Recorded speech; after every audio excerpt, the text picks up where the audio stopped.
अफजल खान जेव्हा तुळजाभवानीची मूर्ती फोडत होता तेव्हा त्याच्याच सैन्यातले मराठे काय करत होते? 6 मराठे सरदार होते अफजल खानाच्या सैन्यात, जे अफजल खान मूर्ती तोडत असताना शांतपणे बसलेले होते. कोण होते हे सरदार?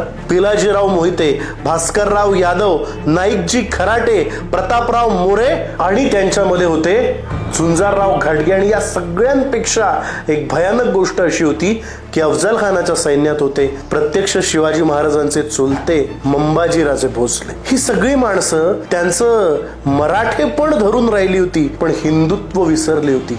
अफजल खानानी फक्त तुळजाभवानीची मूर्तीच नाही तोडली, तर त्या तुळजाभवानी समोर अफजल खानानी गाय कापली. आणि हे सगळं होत असताना त्याच्या सैन्यातले मराठे हिंदुत्व विसरलेले होते. तेव्हाच जर हे मराठे एकत्र आले असते आणि त्यांनी तिथंच अफजल खानाला संपवलं असतं तर प्रतापगडावर युद्ध झालंच नसतं. पण त्यांनी आपलं मराठेपण जागं ठेवलं आणि हिंदुत्व विसरले.